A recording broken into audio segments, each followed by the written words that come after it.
আমাদের দেশের মায়েরা যা হোক করে একটা সম্পর্ক বার করে দিয়ে গাড়িতে গিয়ে বসে পড়বে, মানে ওকে যেতেই হবে।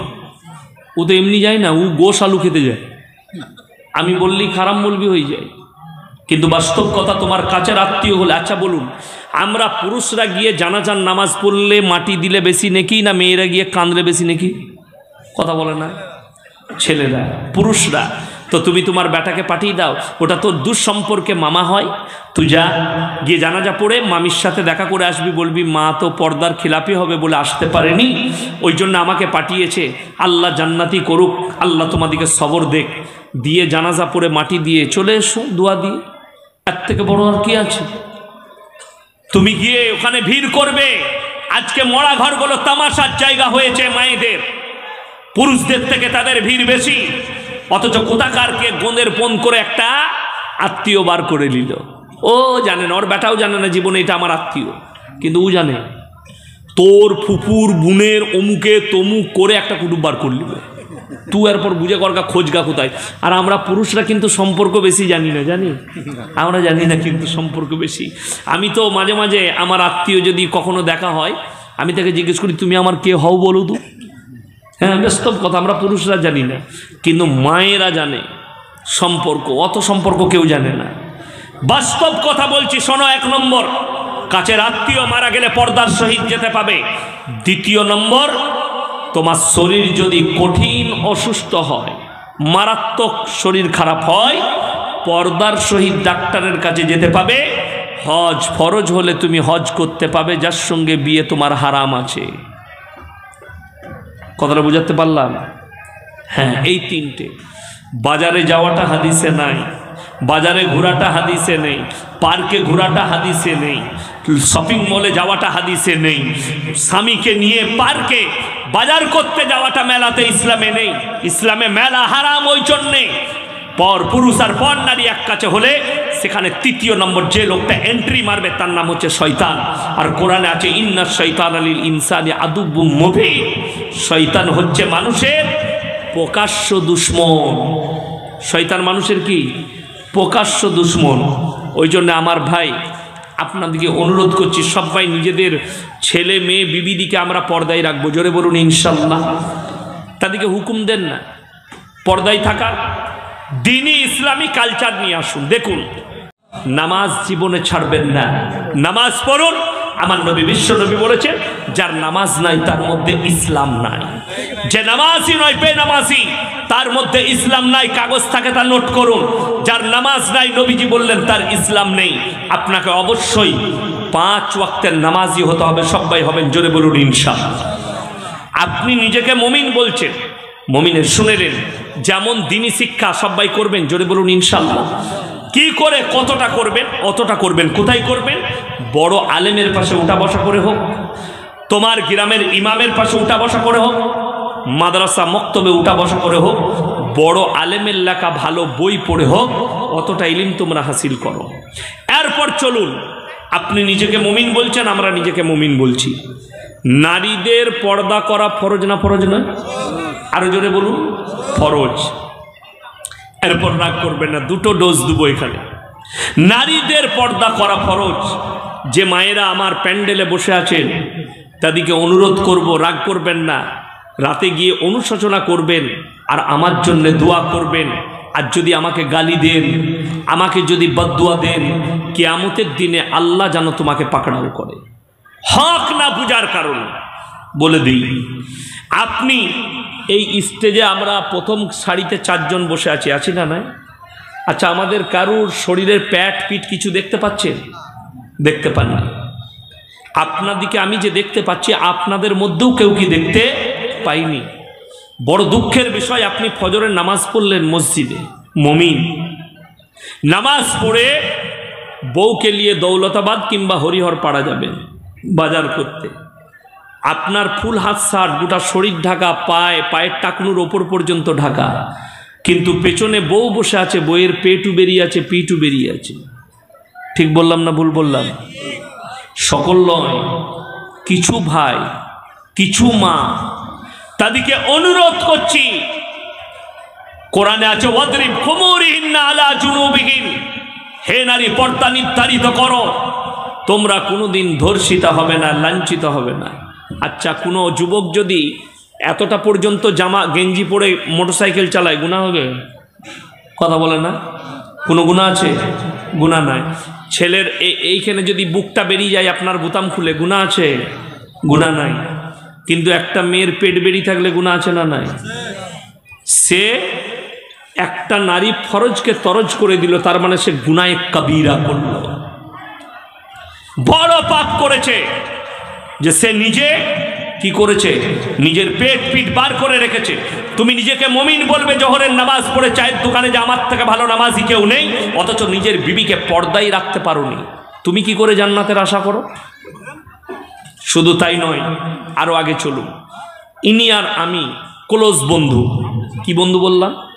ক্লোজ। আচ্ছা, ক্লোজ বন্ধুর মধ্যে ইয়ার্কি হয় না? হয় না? মজাক হয় না? মজাক হয়। ধরেলেন ইনি আমাকে ইয়ার্কি মেরে বলছে, ইয়াসিন ভাই তোমার বইয়ের ব্লাউজের সাইজ কত? আচ্ছা, ঝগড়া আমাদের মধ্যে ঝগড়া হবে, দ্বন্দ্ব হবে না হবে না? হবে। আচ্ছা, আমাদের আর মোহাব্বত থাকবে না? ছিন্ন হয়ে যাবে। ছিন্ন হয়ে যাবে। কেন? আমি রেগে গেলাম, আমার বিবির জন্য এত বড় কথা বলল।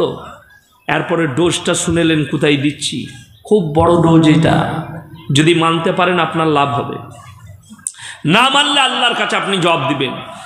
আপনি এটাতে রেগে গেলেন যে আমার বন্ধু সে আমাকে বলেছে তোর বইয়ের ব্লাউজের সাইজ কত, এতে আমি রেগে গেলাম।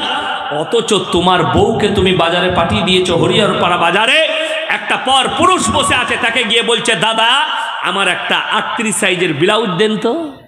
তখন তোকে লজ্জা লাগেনি? তোর বউ নিজের সাইজ বলছে একটা দোকানদার পর পুরুষকে।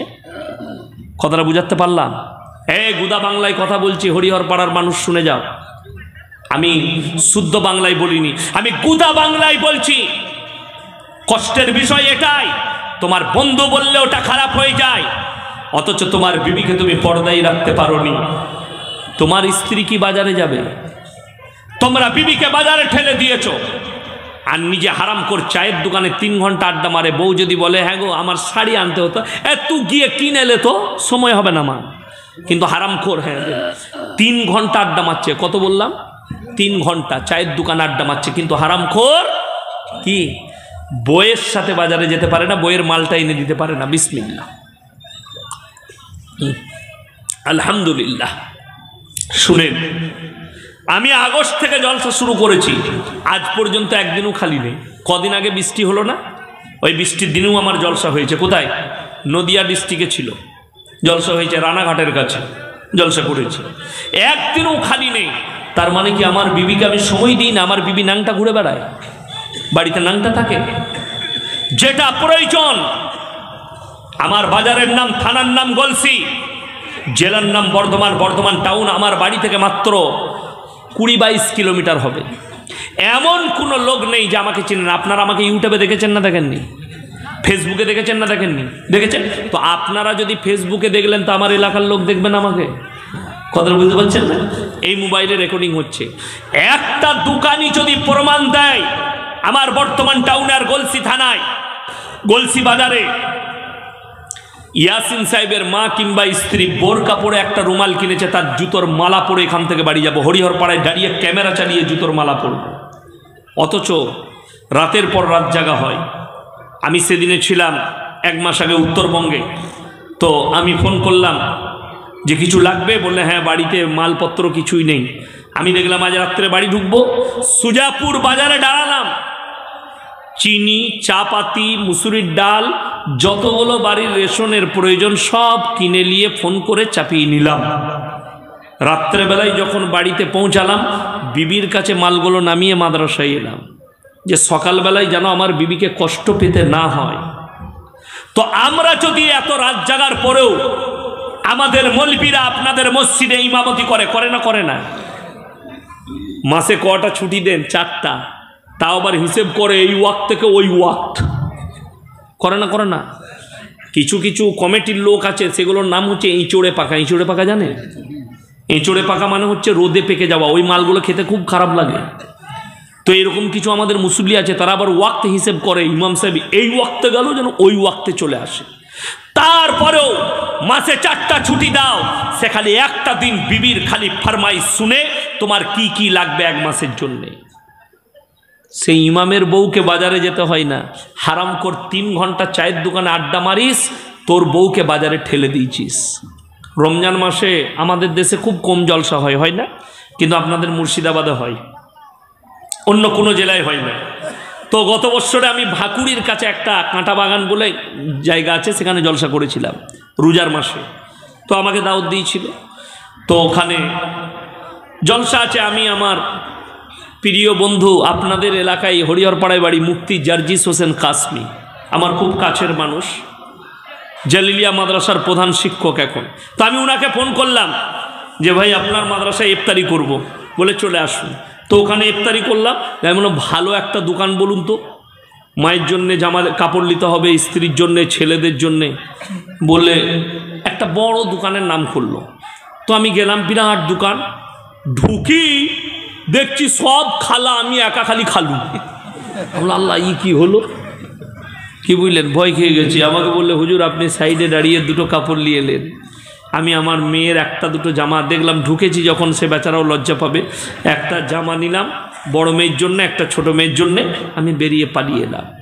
কষ্টের বিষয় এটাই, আপনারা বিবিদিকে, যাদিকে ঢাকার কথা বলা হয়েছে, যাদিকে পর্দার কথা বলা হয়েছে, তাকে বাজারে ঠেলেছেন, আর তুমি বাড়িতে বসে গেছো। তোমার বিবিকে নিয়ে তুমি জান্নাতে যাবে কি করে? পর্দা তো সহজ নয়। বাংলাদেশে একটা দল বেরিয়েছে, তার নাম হচ্ছে হিজবুত তৌহিদ, শুনেননি? এই হারামখোরদের ইমামের নাম হচ্ছে সেলিম, মুখে দাড়ি ফাড়ি নাই, প্রতিনিয়ত ইসলামকে বিকৃত করে যাচ্ছে। তার লোক বেশি নাই, কিন্তু যতগুলো ওর যতগুলো আর কি মুরিদ আছে, বেশিরভাগ সব মেয়ে। বুঝতে পেরেছেন না পারেননি? এখন যদি এই শ্রোতা, ওইদিকে মায়েরা বসে আছে না, না আছে, ওইদিকে আছে, আপনারা এইদিকে আছেন, আমি যদি পাল্টি দিতাম ওইদিকে এইদিকে করে দিয়ে, তোরা ওইদিকে চলে যাও। কথাটা বুঝতে পারেননি আমার? ওই হারামখোরের অবস্থা তাই। ছেলেরা আমার কাছে বেশি আসতে পাবি না, মেয়েরা এলেই হবে। মেয়েরা ইমামতি করতে পাবে, শুনেছেন সেলিমের ফতোয়া কি বলেছে? মেয়েরা ইমামতি করতে পাবে। আমি বলেছি ওই মেয়ের পেছনে যারা নামাজ পড়বে, তারা মনে মনে করবে আল্লাহ আমাদের ভাগ্য খুব ভালো, খালার পেছনে নামাজ পড়তে পারছি। আর তার মজা যা লাগবে না বলে বুঝানো যাবে। হ্যাঁ, এই হারামখোরের দলের একটা মেয়ে, সে ফতোয়া দিচ্ছে, এই মৌলবীরা, এই হুজুররা সমাজটাকে ধ্বংস করে দিল, মেয়েদিকে বন্দি করে দিল পর্দার নাম করে, অথচ নবীর বিবি ব্যবসা করেছে। কথাটা ঠিক বলেছে, হাদিসটার অপব্যাখ্যা করেছে। আল্লাহ নবী জানাবে মুহাম্মদুর রাসূলুল্লাহ, সকলে বলুন সাল্লাল্লাহু আলাইহি ওয়াসাল্লাম। আল্লাহ নবীর প্রথম বিবির নাম হচ্ছে মা খাদিজাতুল কুবরা রাদিয়াল্লাহু তাআলা আনহা। তিনি আরব দুনিয়ার 10টা ব্যবসায়ী মহিলার মধ্যে তিনি একজন ছিলেন। কিন্তু সহিহ রিওয়ায়েতে আছে, যেদিন থেকে পর্দা ফরজ হয়েছে, আল্লাহ নবীর একটাও বিবি নিজের হুজরাখানা থেকে নখটা পর্যন্ত বের করেননি। জোরে বলুন সুবহানাল্লাহ। আমার ভাইয়েরা শুনবেন ভালো করে, স্বামীর হুকুম ছাড়া বাপের বাড়ি যাওয়াটাও তোমার জন্য দুরুস্ত হবে না, সহি হবে না। শুনেলেন একজন সাহাবীর ঘটনা। এক সাহাবী সফরের মধ্যে আছেন, তেনার স্ত্রী বাড়িতে আছেন, খবর এলো তেনার মা যেন অসুস্থ। তো সেই সাহাবীর বিবি নবীজির কাছে লোক পাঠালেন যে আল্লাহর হাবিবকে জিজ্ঞেস করো, আমার মা অসুস্থ, স্বামী তো সফরে আছে, আমি কি দেখা করতে যেতে পারি? নবীজি নিষেধ করলেন, তোমার স্বামী নেই, স্বামীর হুকুম ছাড়া তুমি যেতে পাবে না। সেই সাহাবীর বিবি গেলেন না। আরো কিছুদিন গেল, খবর পাঠালেন তিনার মা মন্নপন্নের পরে মারা যেতে পারেন। ইয়া রাসূলুল্লাহ, আমার মা যেন এরপর মারা যেতে পারে, আমি কি যেতে পারি? নবী বললেন, তোমার স্বামী নেই, তোমার স্বামীর অর্ডার ছাড়া তুমি যেতে পারো না। জোরে বলুন না সুবহানাল্লাহ।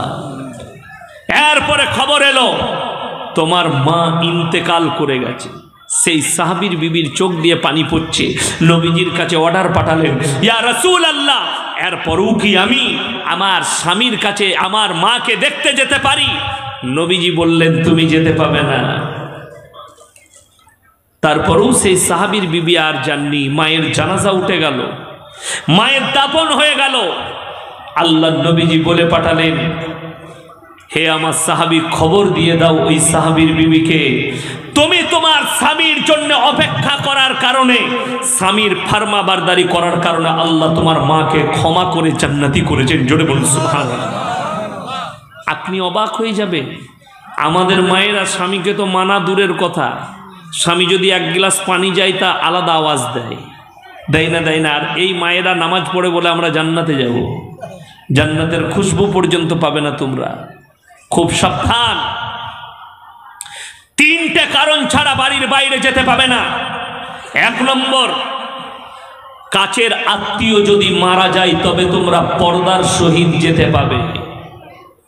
কিসের সহিত বললাম? পর্দা। আপনার কি মনে হয় আমার গ্রামে আমাদের আত্মীয় নেই? আমার আব্বার নানার ঘর ওখানে, কোথায়? পুরসায়। আমার আব্বার মায়ের নানির ঘর গ্রামে, সব কুটুম আমার ওই গ্রামে যেখানে আমরা বাস করি বর্তমানে। তো আমাদের আত্মীয়রা মারা যায়, আমাদের বাড়ির মেয়েরা কি যায় না? কাছের আত্মীয় হলে যায় কখন? রাত্রিতে যায়। রাতের বেলায় গিয়ে পর্দার সহিত দেখা করে তাদের দুঃখে আল্লাহ জান্নাতি করুক, আল্লাহ ভালো রাখুক। আমরা দিনে আসতে পারবো না বলে রাত্রে দেখা করে নিলাম, চলে গেল, আর অর্ডার নাই দিনের বেলায়।